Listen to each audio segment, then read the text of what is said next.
Hey there everyone, and welcome back. We're here doing the lessons of A Course in Miracles, and today we're doing lesson number 352 over here on Lake Kerr, and there's a boat that's coming over playing some banjo music, so we have a soundtrack as well.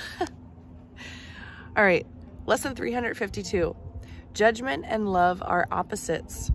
From one comes all the sorrows of the world, but from the other comes the peace of God himself.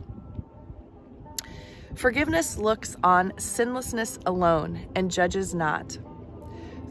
Through this I come to you. Judgment will bind my eyes and make me blind. Yet love, reflected in forgiveness here, reminds me you have given me a way to find your peace again. I am redeemed when I elect to follow in this way. You have not left me comfortless. I have within me both memory of you and one who leads me to it. Father, I would hear your voice and find peace today, for I would love my own identity and find in it the memory of you. Judgment and love are opposites. We need to be reminded of that repeatedly, apparently, according to Jesus. From one comes all the sorrows of the world, all of them. Judgment produces all of the sorrows of the world. Imagine that. But from the other comes the peace of God himself. So it's an invitation to look again at the judgments that present themselves in your mind. And how do you handle it? What do you do when you notice that? I've been practicing lately to not feel all the guilt around causing my own sorrows because of my judgments and just kind of noticing, oh, look what I'm doing. Look at how I am creating some discomfort in my life. And then what is this thing that I'm judging pointing to about myself? Really take that inventory, because I think that's a step that is not done deep enough, at least for me. So the people, places, and things I'm judging, why and what is that reflecting about me? That's a tough one.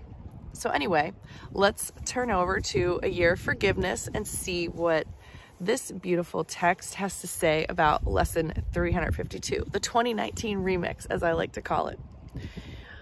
Judgment and love are opposites. From one come all the sorrows of the world, but from the other comes the peace of God himself. You are blessed beings indeed. I am that one you know as Jesus. You feel the repetition of these lessons, do you not? You feel we are telling you the most important thing for you to do here, and that is to forgive. Forgive knowing that no sin was ever committed. Forgive knowing that the separation you are all experiencing that seems so real is not real. You have never left the Father. The Father has not abandoned you. You decided to descend into separation in fear as an experiment to see what it's like to be alone. You are not having any fun being alone and feeling separated, and the terror that underlies the original decision you made keeps you away from God and keeps you from going home.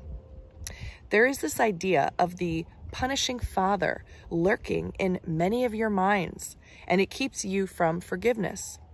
You have this shadow in your mind that says, I have done something terribly wrong. You don't even have a conscious awareness of it, but there is an underlying feeling of guilt in your mind. I am not good enough. I have done wrong. I will be punished.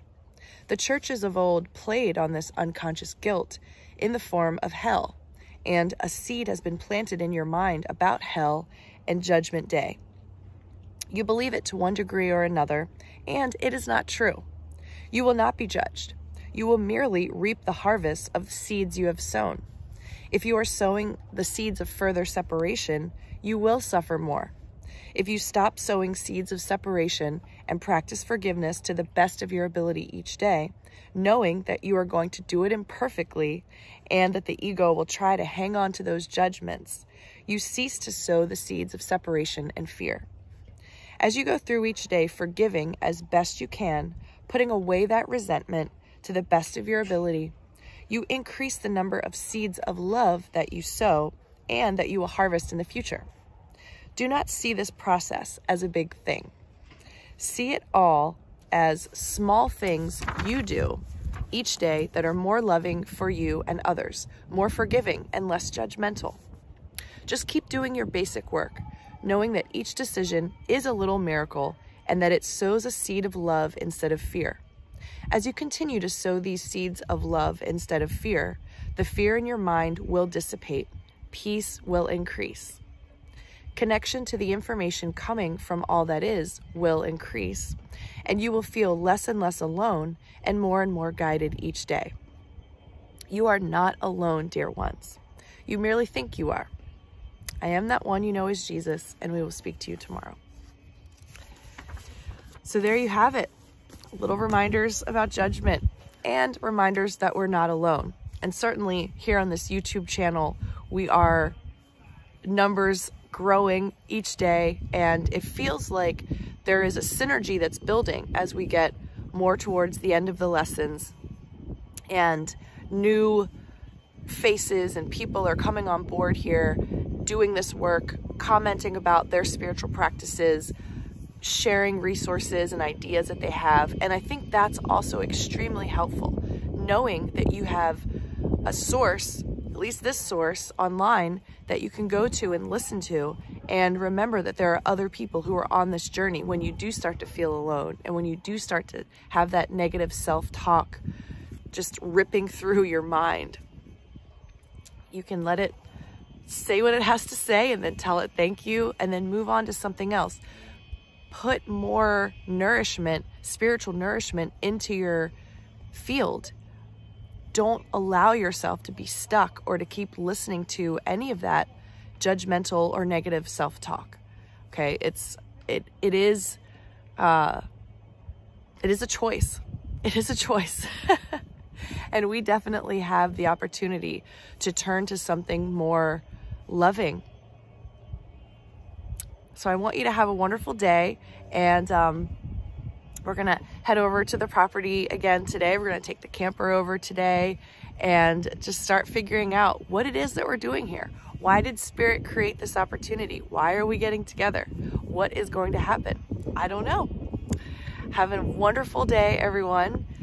Congratulations on getting this far in your lessons and doing the work and putting in the time, looking deeply into your own mind, canvassing these judgmental thoughts. What does it say about you? When are you going to be able to let that go and forgive whatever it is? That's what today can be all about. God bless all of you. I will talk to you tomorrow.